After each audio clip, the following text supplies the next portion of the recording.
अगर आप MP board 2026 की तैयारी कर रहे हैं तो आज का वीडियो स्किप मत करना, क्योंकि आज का मूक टेस्ट आपकी तैयारी को बताएगा कि आपकी तैयारी कैसी है।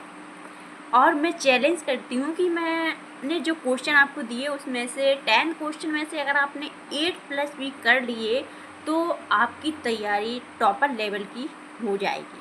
तो स्टार्ट करते हैं आज का धमाकेदार सेशन। बिल्कुल भी स्किप मत करना, हर क्वेश्चन बहुत इम्पोर्टेंट है, क्योंकि ऐसा ना हो कि आपने स्किप कर दिया और आपका एक क्वेश्चन छूट गया और वही क्वेश्चन आपके एग्जाम में देखने को मिल सकता है। तो स्टार्ट करते हैं। सबसे फर्स्ट क्वेश्चन है आपके स्क्रीन पर और इसमें आपको हर क्वेश्चन के आंसर का फुल एक्सप्लेनेशन ट्रिक्स भी आपको साथ में दी जाएगी। तो ध्यान से अच्छे से बिल्कुल स्किप किए बगैर वीडियो को लास्ट तक ज़रूर देखना है। फर्स्ट क्वेश्चन है, वर्णमाला में कुल कितने स्वर होते हैं? 4 ऑप्शन आपके साथ हैं। 4 ऑप्शन फर्स्ट, जिसमें से फर्स्ट ऑप्शन यानी कि ऑप्शन ए 10 है, ऑप्शन बी 11 है, ऑप्शन सी 13 है और ऑप्शन डी आपकी 12 है। सही आंसर क्या है इस क्वेश्चन का वो आपको मेरे को बताना है। आप पेन और कॉपी लेके बैठ जाइए। हर क्वेश्चन का आंसर अपने मन से पहले कॉपी पर लिखिए और लास्ट में कमेंट में आप अपना स्कोर बताना कि कितना स्कोर आया है। तो फर्स्ट क्वेश्चन का आंसर अपना राइट आंसर रहेगा ऑप्शन बी 11। वर्णमाला में कुल कितने स्वर होते हैं? तो इनकी संख्या होती है टोटल 11। ठीक है, क्यों होती हैं आप इसको ध्यान से समझें। यहाँ पर मैंने दिया है कि आपको स्वर कितने हैं, 11 हैं और कौन कौन से हैं। तो आ ई उ ए ऋषि ए ओ आ, कुल आपको 11 स्वर दिए हैं। ये अपने कुल 11 स्वर माने जाते हैं और यही कुल 11 स्वर होते भी हैं। ठीक है, आ से आव तक जो आते हैं, आ से छोटा आ से आव तक होते हैं, जो कुल अपने 11 स्वर होते हैं। और अंग और आहा जो आपके यहाँ पर देखो, अंग और आहा जो होता है लास्ट का अपना, इनको आयुर्वा कहते हैं। ये स्वरों में नहीं गिने जाते हैं। अब उदाहरण यहाँ पर दिया है स्वरों से कैसे शब्द बनते हैं। तो आम, इमली, ओखली, ये सारे शब्द स्वर से स्टार्ट हो रहे हैं, आप खुद ही देखिए। नेक्स्ट क्वेश्चन है अपना, महा उत्सव की संधि क्या होगी? जो आपको महा प्लस उत्सव शब्द दिया है, इसका सही आंसर, सही संधि क्या होगी ये बताना है। महोत्सव होगी। ऑप्शन क्या दिया है? ऑप्शन ए है महोत्सव, ऑप्शन बी है महासव, ऑप्शन सी महोत्सवा, ऑप्शन महोत्सवी। तो महाधन उत्सव बराबर क्या होगा? महोत्सव। ठीक है, ऑप्शन ए आपका सही आंसर रहेगा। क्यों है इसको समझिए। देखिए, आ प्लस ऊ बना के ओ बना है, जो कि गुण स्वर संधि में है आपका। मतलब कि पहले महा में आपका जो लास्ट में हा आ दिया है, इसको देखेंगे। ठीक है, और उत्सव है, उत्सव का प्लस ऊ इसको, ठीक है, और ऊ मिला के ओ बन जाता है। ओ की मात्रा लग जाती है या ओ स्वर आ जाता है। ठीक है,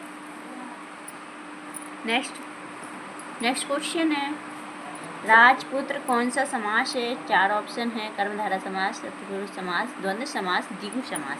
तो राजपुत्र यानी कि राजा का पुत्र, यहाँ पर कुछ छुपा है, बस वही आपको देखना है कि यहाँ पर क्या छुपा है। अगर आपने सही से पहचान लिया तो आपका आंसर भी सही होगा। इसका सही आंसर होगा अपना तत्पुरुष समास, ऑप्शन बी सही आंसर होगा। क्योंकि यहाँ पर अगर आप ध्यान दें तो यहाँ पर राजपुत्र यानी कि राजा का पुत्र का की के शब्द छुपे रहते हैं ऐसे शब्दों में, जो कि तत्पुरुष समास के पहचान कराते हैं। ठीक है, अब आगे भी समझिए क्यों है। देखिए, यहाँ पर आपका राजा का पुत्र यानी राजपुत्र का की का छुपा है, जो तत्पुरुष समास की पहचान कराते हैं। और उदाहरण में इस प्रकार से ग्रामवासी, वनवासी, इस प्रकार के शब्द होते हैं। वनवासी यानी कि वन का वासी, ग्रामवासी यानी कि ग्राम का वासी, इस प्रकार से शब्द दिए रहते हैं जो तत्पुरुष समास के उदाहरण होते हैं।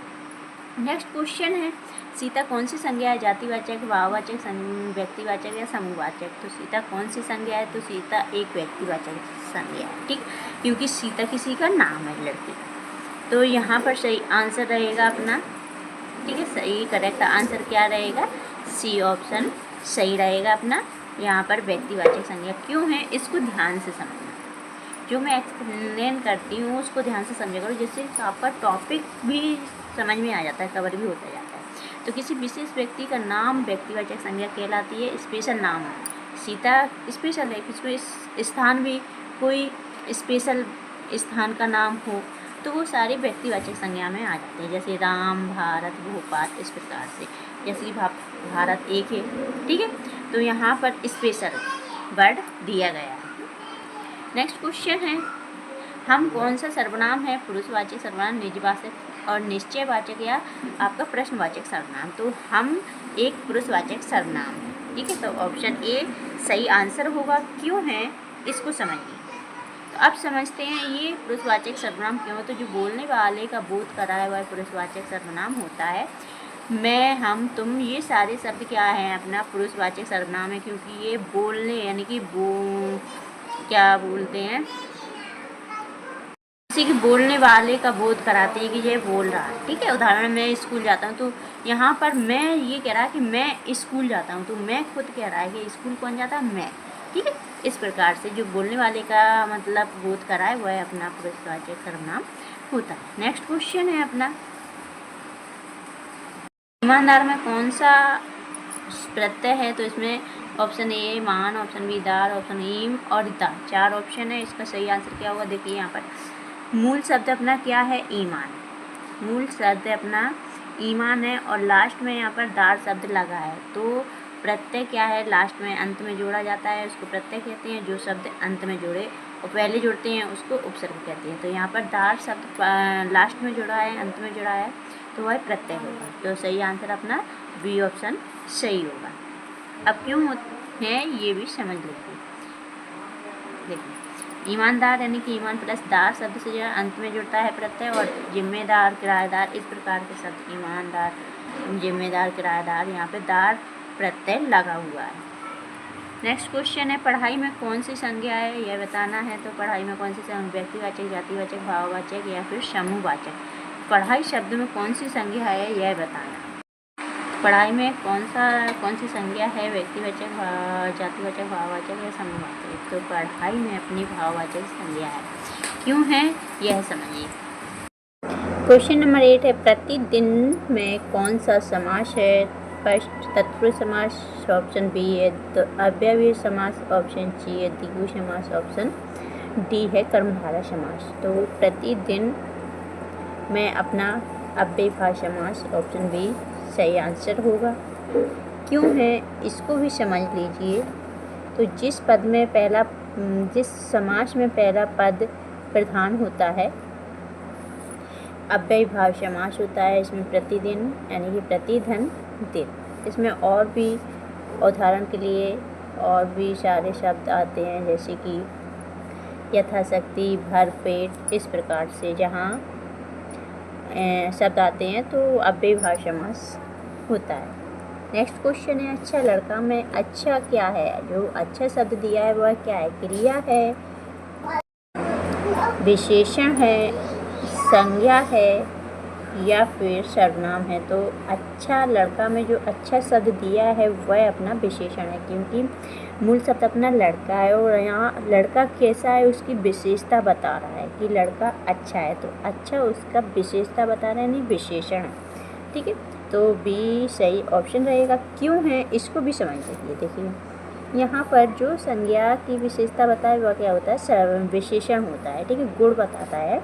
यहाँ पर उसकी गुण अवस्था को बताते हैं, गुण को बताते हैं, तो वह क्या होते हैं, विशेषण होते हैं किसी भी शब्द को। जैसे और भी उदाहरण के लिए फूल, सुंदर फूल और मीठा आम। तो यहाँ पर आम कैसा है, मीठा है, और फूल कैसा है, सुंदर है। तो इसीलिए यहाँ ये सारे शब्द क्या होते हैं, विशेषण होते हैं। नेक्स्ट